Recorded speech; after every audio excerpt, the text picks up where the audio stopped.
Welcome to my channel mga kaibigan. Ngayong araw na to, samahan nyo ko biyaheng papuntang Bulinaw, Pangasinan. Tara!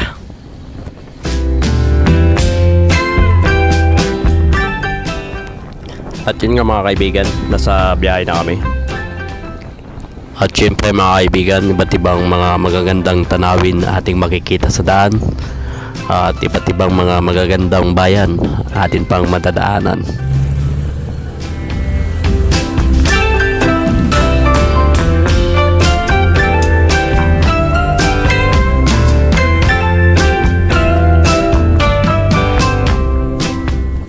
Sa ngayon mga kaibigan ay nandito na tayo sa bayan ng Binmalay. Ang bayan na to mga kaibigan ay kilala din sa pagpapalaki at pagpaparami ng mga isdang bangus at isa din sa pinakamaraming fishpan o palaisdaan dito sa probinsya ng Pangasinan.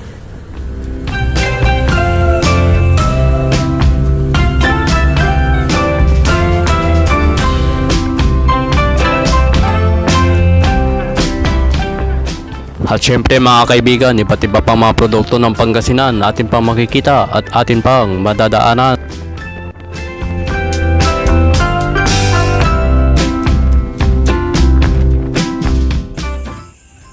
At tulad ng nakikita natin ngayon mga kaibigan, may mga double deck, may mga upuan. Iba talaga ang husay at galing ng ating mga kababayan.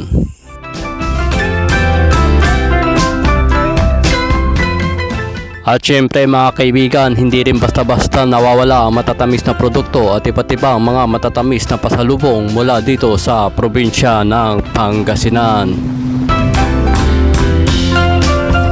At sa patuloy namin paglalakbay mga kaibigan, ay ipapakita ko sa inyo ang ilan lamang sa mga magagandang tanawin na aming madadaanan.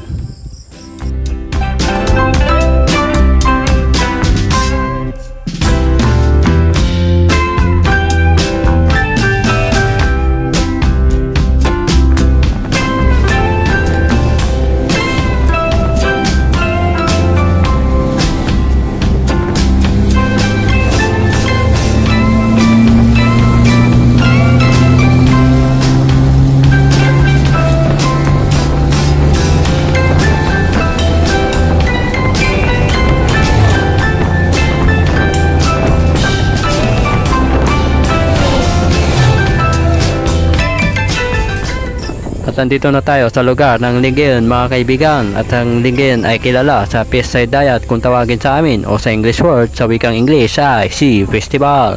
Itong piyesta na to ay ginaganap dahil na rin sa pasasalamat sa karagatan dahil sa mga binibigay na biyaya sa mga tao. Meron din ang mga parada ng mga bangka at nilalagyan nila ng iba't ibang magagandang dekorasyon. At ang mga bangkay nagmumula sa iba't ibang barangay na sakop na Linggayen. Dahil diyan marami ang mga taong natutuwa dahil sa kagandahan na kanilang nakikita. At isa pa mga kaibigan, ang Linggayen ay kilala sa paggawa ng bagoong at dito rin matatagpuan ang pinakamasarap na bagoong, ang bagoong ng Linggayen. Dahil dito maraming turista na bumibisita dito sa probinsya ng Linggayen.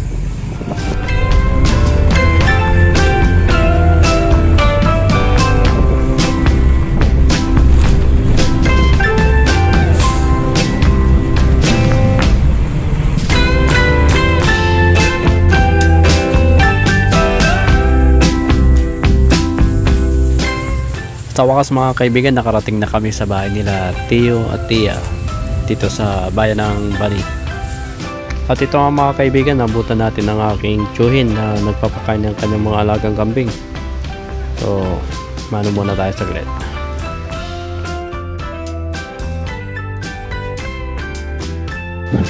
Mga kaibigan, ilan lamang to sa mga pinagkakabalhan ng aking tiyuhin, ang pag-aalaga ng iba't ibang hayop, kambing, manok, pabo.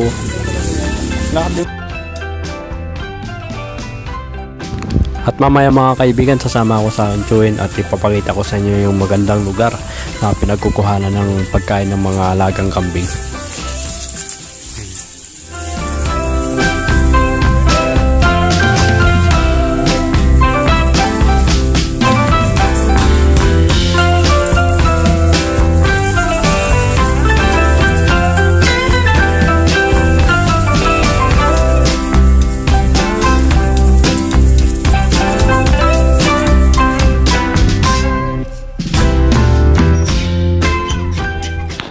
andito na kami mga kaibigan. Bago kumuha ng mga damo para sa kambing ay dumamo na kami dito sa kanilang pantalan para makakita ng magandang mga tanawin.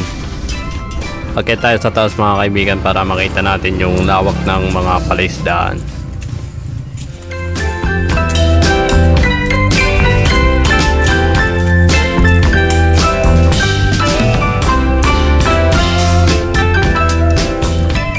Kung napapansin nyo mga kaibigan, halos lahat ng nakikita natin sa paligid ay puro tubigan.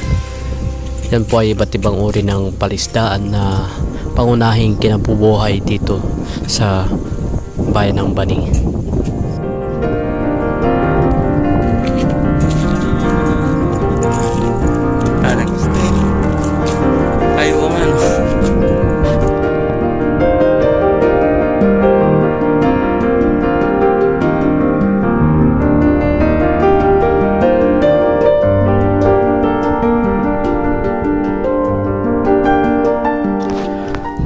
Kung di ako nagkakamali mga kaibigan, baka dito rin dinadala ang ibang mga nahuhuling isda, tilapia, bangus o hipon at dinadala dito sa malapit na palengke sa bayan ng Bani.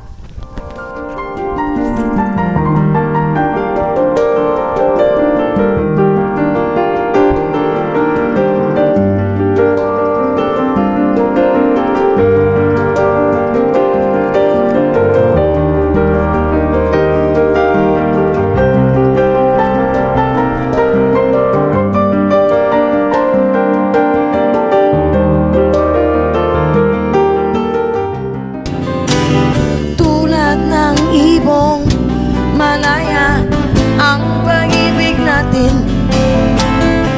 tulad ng langit na kahit sarap marating. Ang bawat tibok ng puso kay sarap damhin, tulad ng himig na kahit sarap awitin.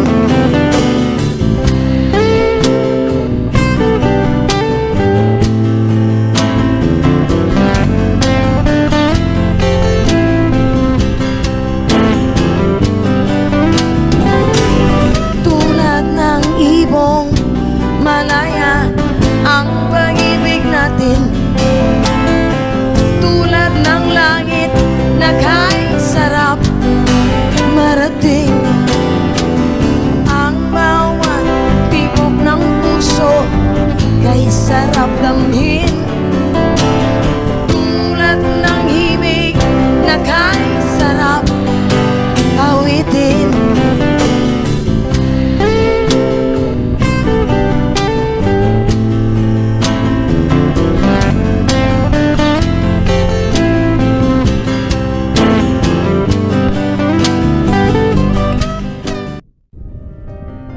So yun nga mga kaibigan, at naipakita ko sa inyo yung ilang bahagi ng kanilang mga palisdaan dito sa bayan ng Bani, at sana ay nagustuhan nyo rin tulad ko na namamangha din sa kagandahan ng mga tanawin dito.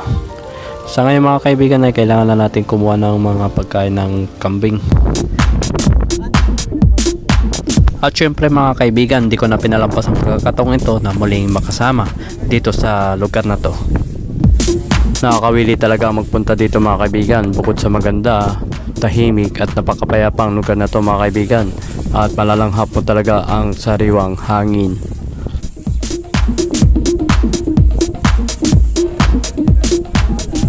Kung napapansin nyo mga kaibigan, pinuno namin yung lagayan para may maiwan na pagkain kinabukasan, kasi bukas ay magpapadagat muna sa part ng Bulinaw.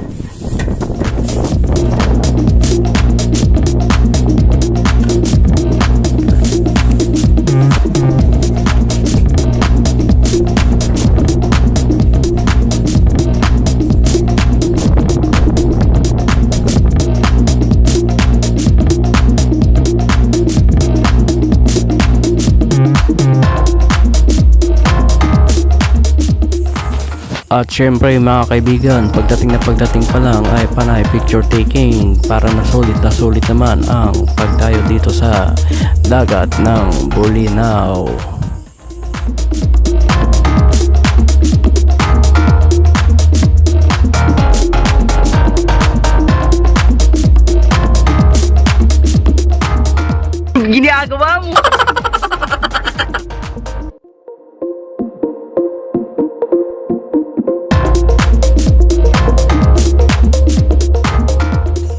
At ito mga kaibigan, talagang sinusulitan natin ng mga pagkuha ng iba't ibang mga magagandang video dito sa dagat ng Bolinao.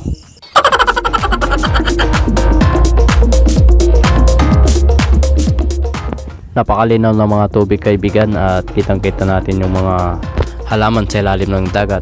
At kung napapansin nyo mga kaibigan, halos wala tayong makita mga basura o nakakalat na mga pinagkainan. Patunay lang na ang pagpapanatili nila ng kagandahan, kaayusan at kalinisan dito sa kanilang lugar. At yun nga mga kaibigan, dahil sa nakikita kong napakaganda at napakalinaw ng tubig sa dagat, ay gusto ko nang magpakababad. Oh my God! Oo nga mga kaibigan, napakaganda at napakalinaw talaga ng dagat.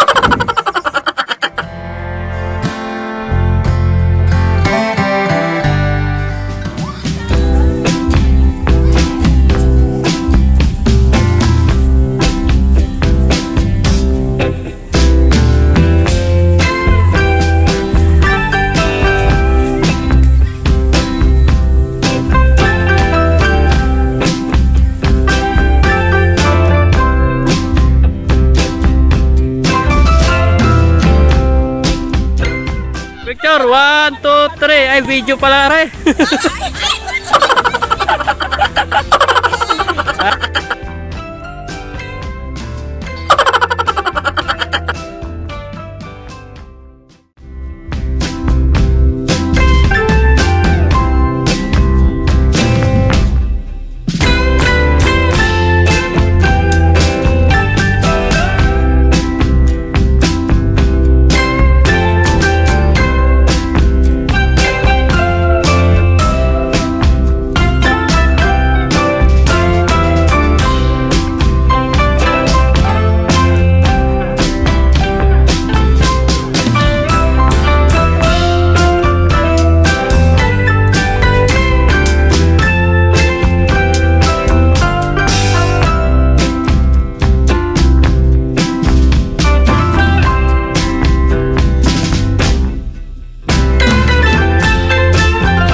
Mula dito sa aking kinatatayuan mga kaibigan ay makikita natin ang kagandahan at kalinisan ng kapaligiran.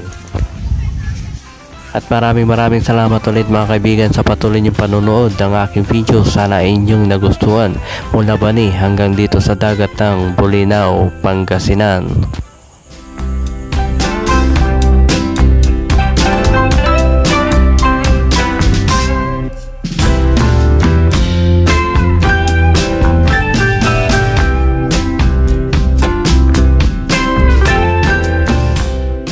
At araw na nga ng aming pag-uwi mga kaibigan. Maaga pala mga kaibigan ay abala na ang aking tiyahin sa paglilinis ng mga isda na aming dadalhin.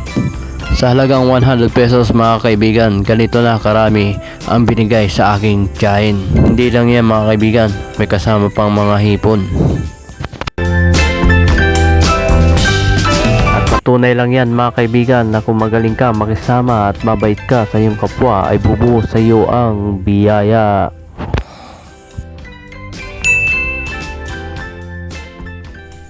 Tilapia kayo dyan!